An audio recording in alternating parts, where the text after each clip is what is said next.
लोकसभेच्या दुसऱ्या टप्प्यातलं मतदान जे आहे ते 26 तारखेला होणार आहे, परंतु अजून देखील मुंबईतलं मतदान जे आहे ते 20 मेला जरी होणार असलं तरी दक्षिण मुंबईची जागा जी आहे ते उद्धव बाळासाहेब ठाकरे गटाकडून जे आहे ते स्वतः अरविंद सावंत लढणार आहेत, परंतु समोरून कोण लढणार आहे या बाबतीत अजून स्पष्टता नाही आणि याचविषयी बोलण्यासाठी अरविंद सावंत आपल्यासोबत आहेत. तुमचा प्रतिस्पर्धी कोण असेल याची खबरदारीच अजून तुम्हाला नाहीये, तयारी कशा पद्धतीने सुरू आहे? मला वाटतं आम्ही शिवसैनिक आहोत, त्यामुळे सैनिकाला पाकिस्तान काय करताय चायना काय करताय याच्याशी संबंध नसतो.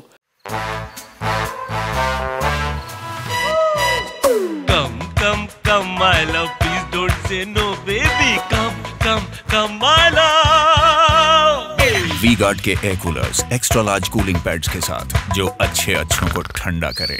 V-Guard air coolers, long lasting cooling.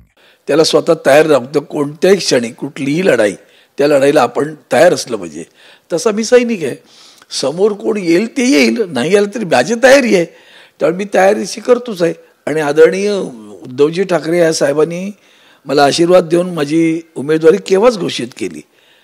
आणि परंतु तिकडनं काही येत नाही म्हणून मी घरी बसून राहावं असं काही नाही. माझं काही, मी तसाही घरी बसून कधी नव्हतो, त्याच्यामुळे काही विषयच नाही. त्यामुळे पार्लमेंटमधला जे काही कर्तव्य आहे ते पूर्णपणे निभावत होतो, त्याचबरोबर मतदारसंघातलंही कर्तव्य निभावत होतो आणि अधिकचं पक्षाची जबाबदारी तितकीच सांभाळत होतो.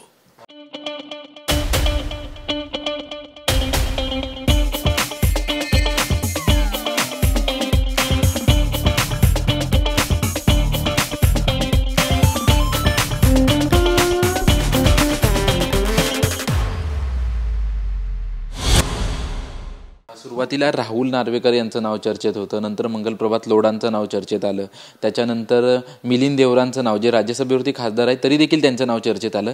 आणि एक आज नवीन नाव चर्चेत आलं म्हणजे मिलिंद नार्वेकर, जे उद्धव ठाकरेंचे स्वीय सहाय्यक म्हणून काम करतात, तुमची देखील चांगली ओळख आहे. त्यांचं नाव आज नवीन चर्चेत आहे की दक्षिण मुंबईसाठी भाजपकडून त्यांना आपल्या गळ्याला लावलं जातं. मला काही कल्पना नाही, या विषयावर बोलूच शकत नाही, बोलू इच्छित पण नाही त्या विषयावर. कारण जी गोष्ट घडणार आहे घडत नाही ती कुणीतरी पुढ्यात सोडतं आणि त्या पुढ्यात सोडल्यानंतर आपण आपल्या त्याच्यावर भाष्य करत बसायचं. मला तुम्हाला सांगतो निवृत्ती, ह्या सगळ्या विषयामध्ये आपण निवडणूक कसली लढतो आहोत, लोकसभेची, आणि त्या लोकसभेच्या निवडणुकीच्या निमित्तानं आपले मूलभूत प्रश्न जे केंद्राकडे आहेत खास करून त्या संदर्भात कुणीच बोलत नाही आहे.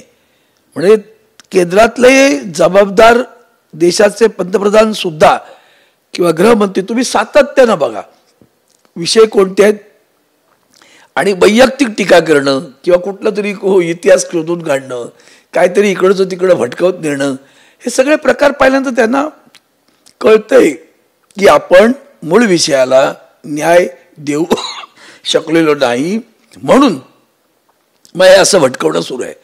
लोकसभेची निवडणूक आहे, तुम्ही गंभीर असायला पाहिजे. तुम्ही कोण काय खाताय याच्यावर बोलताय म्हणजे आश्चर्य झालं. म्हणे अवनीती आहे ही सगळी. आज निवडणूक आयोगाचं काल एक पत्र आलं होतं, त्या पत्रावरती देखील उद्धव ठाकरेंनी पत्रकार परिषद घेतली. ज्या पद्धतीने जय भवानी जय शिवाजी हा जे वक्तव्य आहे गाण्यामध्ये, जे मशाल गीत आहे त्याच्यावरती हे वक्तव्य आहे ते काढावं अशी विनंती करण्यात आलेली आहे निवडणूक आयोगाकडून. मला वाटतं आदरणीय उद्धवजींनी अतिशय खमकेपणानं आणि कडक उत्तर दिलेलं आहे, सणसणीत उत्तर दिलेलं आहे. खरं तर मग निवडणूक आयोगानं सांगायला पाहिजे.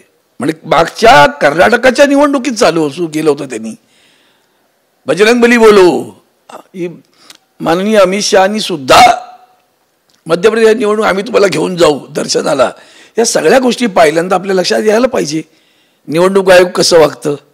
म्हणजे जे त्यांना अडचणीचं ठरलं का निवडणूक आयोग जागा होतं. बरं का, आम्ही केलेल्या तक्रारी बासनात गुंडाळलेल्या आहेत वाटतं, अजूनही आहेत ना तक्रारी आमच्या. त्या तक्रारी अशा नाही आहेत, त्या नीतिमूल्यावर आहेत आणि तुमच्या आचारसंहितेला धरून आहेत. त्या संहितेचा भंग करणारी माणसं ते दळभद्री कोणतरी येऊन बोलत राहतात, सोडून द्यावं.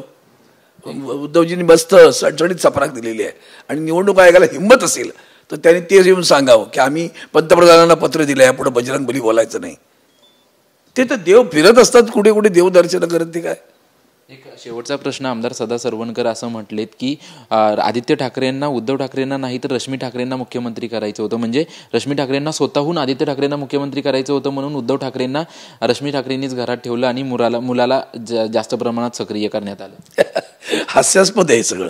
त्यामुळे मी या विषयावर भाष्य करू इच्छित नाही. सोडून धन्यवाद. आमच्याशी बातचीत केलं तर आपण पाहतोय की ज्या पद्धतीने निवडणुका आहेत, निवडणुक्या लोकसभेच्या निवडणुका आहेत, माझ्यासमोरचा उमेदवार जरी नसला तरी कायमस्वरूपी शिवसैनिक जो आहे तो तयार असतो. कोणीही जरी माझ्यासमोर प्रतिस्पर्धी आला तरी सुद्धा मी त्याच्यासाठी तयार आहे, अशी प्रतिक्रिया जी आहे ते खासदार अरविंद सावंत यांनी दिलेली आहे. कॅमेरामन सुभाषसह निवृत्ती बाबर, TV9 मराठी, मुंबई.